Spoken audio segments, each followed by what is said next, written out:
Welcome back. If you're just joining us, it's that segment where we bring you the stories that made it to the front page of select national newspapers this morning. We begin with the Daily Trust, and the major story there, I'm sure, is one that resonates with a lot of us. Domestic airfares trump regional tickets. Lagos-Abuja flight costs 250,000, but 233 to Accra. Shortage of aircraft hits in this industry, and how to stop racketeering. Operator. You find infographs there telling you what these things are. There are some tickets, an IBOM Air Premium, for instance, that go for as much as 500,000. I mean, what is a premium ticket? Yeah. Is that first class ticket or what? What kind of premium service do you get on a 50-minute flight, really? Exactly. I don't know. And to other stories, after Supreme Court ruling, state government race to conduct local government polls. Kano governor signs bill creating 3 second-class emirates. And Zamfara attack. 5 women escape. 5 men killed by bandits, buried. 14 dead in Jigawa road crash. And PDP governors meet in Enugu to discuss National Working Committee Rivers issues. Rwanda Kagame win 4th term with 99% of votes. My goodness, that's how you do it. Yeah, And AFCFTA, Tinubu launches inaugural shipments to Egypt, Kenya, others. That's the much we have from the front page of the Daily Trust. Punch is up next, so let's take a look at the front page of the Punch. More on local government autonomy. 13 states rush to hold council elections. Bauchi fixes local government election for August 19. Kogi election holds on October 19. Jigawa, Imo, Anambra, Abia, Katsina, Kebbi, Benue set for exercise. Outside the shores of Nigeria, 1 killed, journalist shot in Kenya, fresh protests. They are maintaining that President Ruto steps down, even though the number with regards to the protests has diminished greatly, but the unrest continues. Crypto billionaire, tech entrepreneur arrested for alleged fraud and terrorism funding. I think they're talking about Bilo there. There's also the arrest of another Nigerian who has been linked to some financial fraud in the United States. Court declines MFL's request for foreign medical trip. They say that he has failed to prove that he needs that trip outside the country. Finally, on minimum wage, Labour threatens 30-day strike, alleges plan to decentralize talks. But we also understand that there's supposed to be some kind of meeting that they will concede about a new figure tomorrow. So, but a 30-day strike, my goodness, I don't want to imagine that. No. But anyway. Right. Moving on to the nations very quickly, we have the major stories there. From the defense sector, CDS raises joint security force in renewed anti-oil theft battle. Military chiefs, NNPCL, perfect strategy. Target is to meet oil production quota. And to other stories there,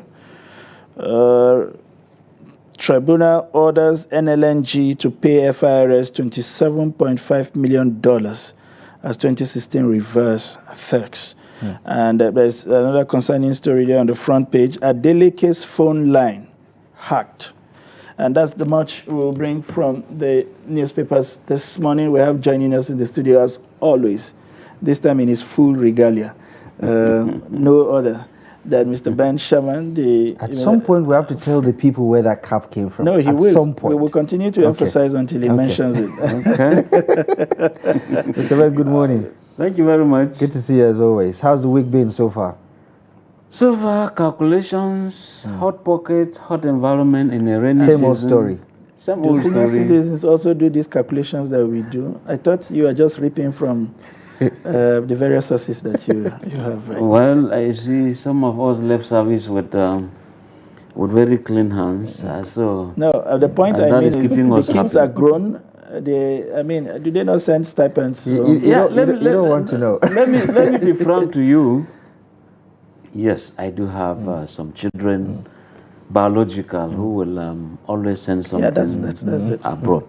I know some are working there. All right. Have you traveled lately? But you see, I am taking care of dependents, truly. Okay. I have people in Federal University, Lafia. I have in Kaduna State College of Education. I have There are very many.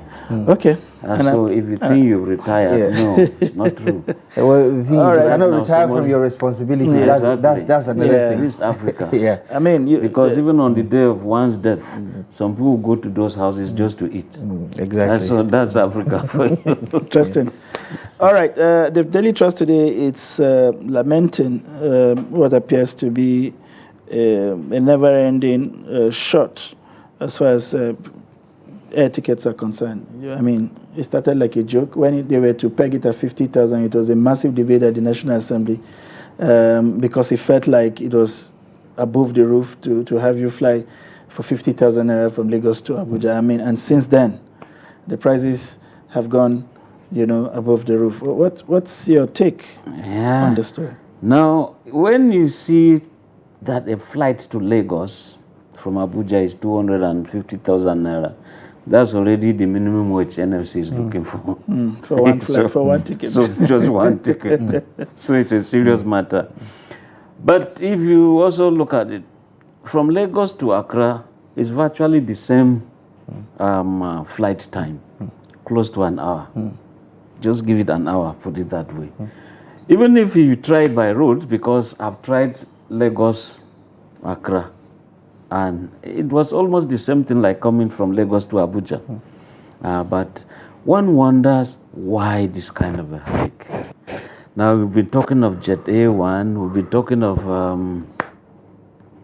at the point they said, look, there has to be a kind of a consolidation of air fleet.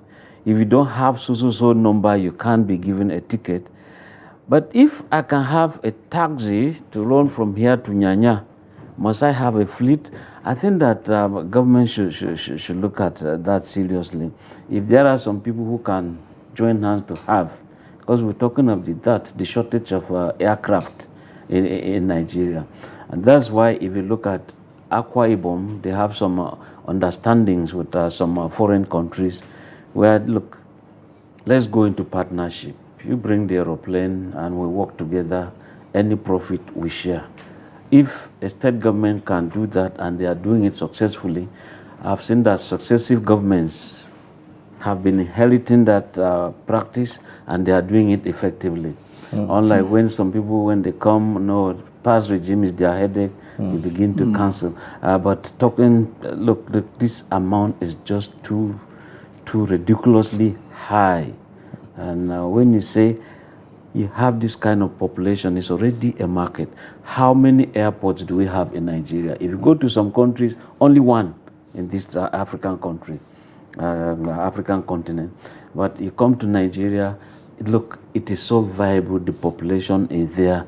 But why is it that we are not taking an opportunity to do this? I think that if some people are very, very crafty, I mean, in terms of business acumen, they could meet some of these international aircraft companies. Look, why don't you come do domestic running here? And you can just download, give us, it's a contract, we run them for you in Nigeria, and we make this. Yeah, it's interesting that some of the airlines we have are not only not reliable, but their ability to even run smooth operations leaves much to be desired. We have so many flight cancellations as well as issues with some of the flights, even that are high-risk situations where some of them have either skidded off the runway or caught fire or some sort of contamination to the fuel tanks and things like that. But yeah, it's an industry that is in need of some dire work. Let's talk about what has been the biggest headline of last week going into this week. The Supreme Court verdict has spurred some of the governors to hurriedly rush to find a way out of this conundrum of local government autonomy. Some of them are trying to conduct elections that they never intended to do in the first place. What are your thoughts about what's happening with this? Abdullah, there is a new sheriff in town. So when you have a new DPO who is ready to work, every guy, every person who belongs to the underworld, we want to adjust its cap or operations. What am I trying to say here? With this judgment, I think that democracy at the grassroots level will come to be, because situations where we ought to have some feeder roads done by local governments, you just see a state governor just come, okay, we have awarded this contract. What's the length of this? How many kilometers? Some 5 kilometers to link a road, and the governor is hitting his chest. If it is in the Niger Delta, it's understandable because of their kind of terrain. But if you come to the north, why are you celebrating a 5-kilometer road that ordinarily a local government should do? And that's why every governor will always want to take the credit, even for running a market, for sinking a borehole, that, a councillor should be able to do. A local, we find a governor trying to do all of that. So if we have the third tier of government to take care of the residual laws, running the markets, dispensaries, primary schools, you pay traditional rulers, you pay even forestry matters. When you used to have agric shows, when we were in primary school, we have agric show. Was it October or something? We all rush there. You want to see the man with the biggest cow, the biggest goat, the biggest ram, the fattest, longest, heavy tuber of yam or coconut head and cocoyam head. You begin to see agriculture even at the primary level. So I think that for them to be rushing, they also know that all the while they've been doing wrong things. And but do you think it's also because they don't want the National Assembly perhaps to come up with an amendment as soon as possible, where INEC now conducts the elections, and if INEC is in charge of running the elections, they might lose their leverage of control over the State Independent Electoral Commission, which to many is always subservient to the incumbent governor? Truly, if INEC wants, how long does it take to make this law? They can do it. But that fear is there. Let me still do it. Maybe in the end, I'll find a way of, you always find ways of creating how to. It's like when you bring in a new law to forestall some activities that are inimical to society. Those doing the bad things will always be crafting means and methods of overcoming that. So let's see how that comes up. Yeah. Let me take you out of Nigeria briefly, mentally. Kagame is back in office, or rather, never left anyways. This time for the fourth time, winning 99% of the vote. Was that a surprise to you? It's not a surprise. Yeah. After in our own local governments, if you check, whichever party is in power in Nigeria, you just see that the governor's party will always win. So what is not the same thing with Kagame now? But I think this should be a global record. I don't know. Plus I also think the election is quite a credible one. Last time I checked, even though there are some political opposition figures that would tell you something else. But 99 point. How many percent? It's just 100%. Yeah, the two candidates didn't even get up to 1% of the vote. What does that say about his popularity in present day Africa, by the way, where disenchantment across the population is significant? Yeah, you see, truly, if you go to Rwanda, you see that many things have changed, whether the women's right, whether in parliament they have the largest in the world, whether you're talking of living in peace, the Tutsis, the Hutus, the farmers, the Hadas, Tutsis, Hutus, all have been made to do intermarriages in order to have this peace. But you see that some people still believe that that kind of a peace is forced on them. And some people also believe that many countries in the world developed because there was one big man at the center who knew what he was doing. Even though many people will say, no, it's undemocratic. But the situation, I remember those days when you had, was it Dawda Jawara, Gambia, said that there was an election, he won by 99%.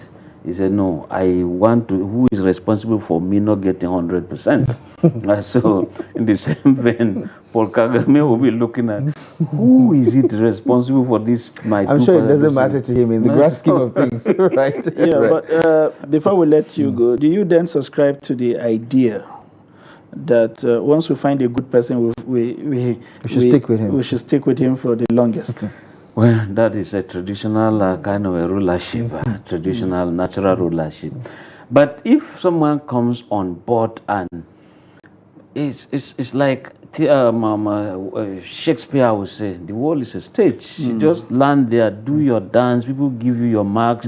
Once you realize the ovation is clear, dance within that time limit and off you go. Even our program here this morning is scheduled. You have this one for 30 minutes, this one for these minutes and all that stuff. So if we handle it so well, it does not really matter how short it is. After all, it's really not about how long a meeting takes place. It's all about the substance and decisions being taken and the implementation.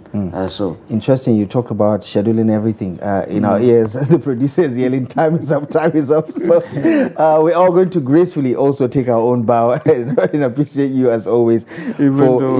There's quite a few other issues that we'd love to talk about, but anyway, it's the news. It always revolves, and there's always something to talk about. Thank you very much, as always, Mr. Ben Sherman, for stopping by this Wednesday morning. All right, and we'll continue to defer the day you reveal the source. Who said that, Cap? But it will come out someday, I can assure. Bring that person here. Okay. We hope. That I'm much more interested in, because I already know who said the Cap.